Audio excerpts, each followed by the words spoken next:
Hi there movie lovers, our appointment with all the latest insights and updates on the lives and careers of your favourite stars is back. How did they get started? What rare films did they star in? What other interesting ventures do their lives include when the cameras turn off? If you want to know all these facts and want to be always kept up to date with the latest news in the world of cinema, make sure to subscribe and to tap the notification bell to be the first to see the newest trailers, reviews, editorials and much more. Today's character is one who has covered every genre possible, from mind-boggling science fiction epics to the latest Marvel movies. She has been a robot, a snake, an alien, a show dog, a singing porcupine, an artificial intelligence, and a superhero. She also currently stands as the highest paid actress in Hollywood and the highest grossing actress of all time. This record-smashing figure is, of course, Scarlett Johansson. Although Johansson is a New Yorker through and through, as her surname and her second name Ingrid might suggest, she is of Scandinavian origins, with her father being originally from Copenhagen, allowing Scarlett to have both American and Danish citizenship. But although the Johansson family maintain their Scandinavian traditions in America, Scarlett only knows how to say I love you in Danish, as her parents used the language as a secret way of speaking without their children understanding. Coming from a family of artists, with her grandfather being a director and her mother a producer, right from an early age, Johansson craved the idea of being in the spotlight and used to create musical routines she would perform for her family, singing and dancing for them. She would also intensely practice acting on her own, for example teaching herself how to cry by staring in the mirror. She would dream of being like the stars of old productions such as Judy Garland, not knowing that years later she would achieve the same level of fame. Fortunately, her family was very supportive of her passions and allowed her to take tap dance classes and encouraged her love for jazz and musicals. It was actually her mother who took her to her first auditions, eventually getting her role in Sophistry, a theatre production in which she performed alongside fellow actor Ethan Hawke. Johansson's mother was so close to her daughter in her career that later on she actually became her manager. Over the course of time, Johansson attended many auditions, but she would take rejection really badly. She especially took it terribly when her brother was picked for a role instead of herself when she was just 7.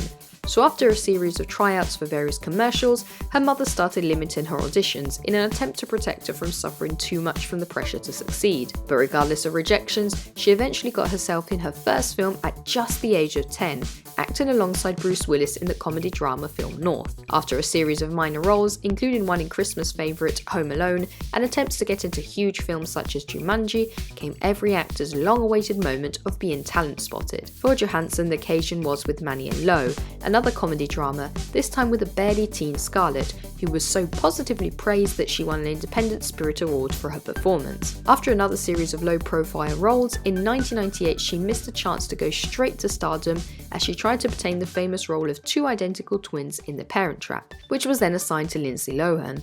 But she caught the attention of viewers regardless by appearing the same year in Robert Redford's Horse Whisperer, in which she portrayed a teenager recovering from a horse riding accident. This role was the first of many alongside high-profile actors and directors.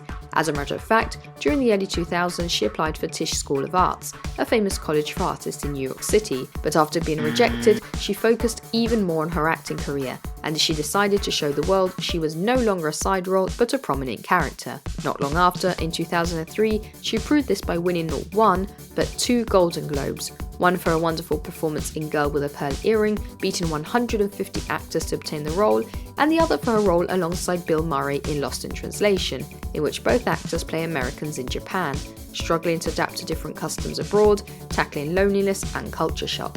To prepare for this role, Johansson actually went to stay in Japan with her boyfriend, mimicking the situation her character in the film was living. Although Lost in Translation later became a cult hit, Johansson was actually only 18 at the time, barely of age and showing the world her talent. This feature stuck with her over the course of her career, as she has often covered roles in which she appears and acts much older than her real age. Lost in Translation became so famous that Scarlett's lipstick-coated lips actually became the inspiration for Katy Perry's famous I Kissed a Girl pop hit. But if that wasn't enough, her lips were so successful that a German artist even created a series of art pieces dedicated to Scarlett and her mouth in particular. After the 2 Golden Globes, the following year, young Johansson was called again on stage to pick up another award for her role in A Love Song for Bobby Long, framing her as an artist on the level of the biggest stars. During this time, Johansson began to use one of her features many have always praised, her deep, gravelly voice. As a matter of fact, she began doing voice acting, at first for children's films such as the SpongeBob SquarePants movie, but later starring in award-winning movies such as Wes Anderson's stop-motion Isle of Dogs, in which she plays Show Dog Nutmeg, then the Snake Car in the 2016 live-action remake of The Jungle Book, for which she even recorded part of the soundtrack, and in the highly praised kids' music film Sing as Porcupine Ash. But Johansson's most famous voice role was in Her, in which we never actually see her character, as she is just an artificial intelligence, a virtual assistant, a little like Apple's Siri. In the film, she is used by a writer, Joaquin Phoenix, with whom she develops a romantic relationship that goes beyond the boundaries of conventional love. Many of these voice roles required Scarlett to actually sing, but she has always had a musical side to her life, even recording a whole album with musician Tom Waits, with features such as David Bowie. She performed at Coachella Music Festival and recorded various tracks for different documentaries and projects. After starring in some lesser-known films, as well as in some high-profile works like The Prestige, Christopher Nolan's mind-boggling masterpiece with Christian Bale and Hugh Jackman as rival magicians, Johansson managed to land herself a role in the on-screen world most of us are most familiar with, the Marvel Cinematic Universe. As a matter of fact, since Iron Man 2, Johansson has been Natasha Romanoff, aka Black Widow, a role she has made hers for a decade, starring in all the biggest Avengers films. Scarlett wanted this role so much that she actually dyed her hair red to prove her will to become the character, and she didn't leave her character even when she was expecting a baby, Rose Dorothy, from her boyfriend Romain Doriac. She acted through her pregnancy in Avengers Age of Ultron, with the producers coming up with various ways to hide her belly, such as suddenly cutting in with stunt doubles and editing a lot out in CGI. Although Johansson's superhero side is always associated to her role as Black Widow, her casting in the MCU was not the first time she was connected to comic book adaptations, as she was even offered the role of Evie in DC Comics' V for Vendetta, and was considered as the Invisible Woman Sue Storm in Fantastic Four, although the two roles were then assigned to Natalie Portman and Jessica Alba respectively. Johansson herself actually risked having the role of Black Widow being given to another actress, as the character was originally assigned to Mary Poppins star Emily Blunt. The British actress only pulled out of the production because she was already scheduled to film for Gulliver's Travels and wouldn't have been able to make it. But Blunt wasn't Scarlett's only competition, as even Angelina Jolie was considered for the role, as well as Natalie Portman, who eventually landed herself a role in the Marvel Universe by playing Jane Foster in the Thor films. Over the course of Johansson's career, audiences all over the world began to notice and appreciate her looks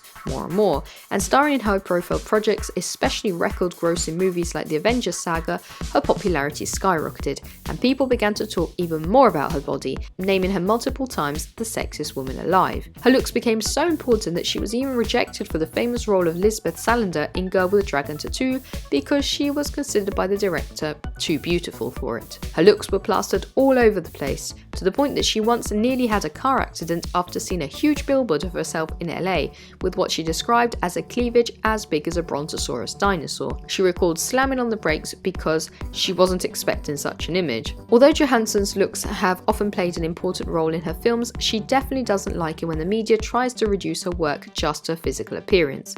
In multiple interviews, she has expressed her frustration with questions that deviate from the main subject onto her looks, or when she is the only person on a panel that will be asked completely different questions concerning fashion or her body, getting particularly frustrated with people asking her if she wore underwear beneath a Black Widow suit. The media even tried to give her a nickname, ScarJo, but she apparently hates it as she feels it insults her work and that it is awful and lazy. Over the course of years, Scarlett Johansson's looks haven't been the only topic in the media, as she has also dated and married some of Hollywood's biggest names. Ryan Reynolds, Sean Penn, Jude Law, Benicio del Toro, Jared Leto, these are just some of the men she has dated, but she has also stated that she believes a monogamous relationship is a lot of work and that it might not be the right thing for her, although she is now engaged to Saturday Night Live comedian Colin Jost. Many of the men she has dated are much older than her, and this is due to a vow she made to herself after Lost in Translation, when she promised to never date anybody under 30,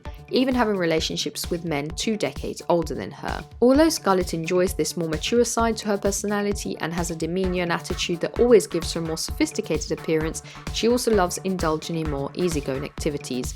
For example, she was still a teenager when she filmed some of her most moody and intriguing roles, but years later spent her birthday by reliving her childhood and invited all her friends to spend the day with her at Disneyland. After dozens of awards and a filmography list which appears endless, Johansson is always topping the lists of most successful and well-earning figures in the cinema industry, but she has never forgotten to share part of this wealth with those who are most in need, even skipping the Oscars in order to work on different charity projects in India and Sri Lanka. She supports 30 different charities, which cover causes that range from LGBT rights to supporting patients with AIDS, from cancer research to fundraising to fight poverty. And she's always been hands-on with the work, for example donating thousands of pairs of shoes or serving food for the Hurricane Katrina victims directly on site.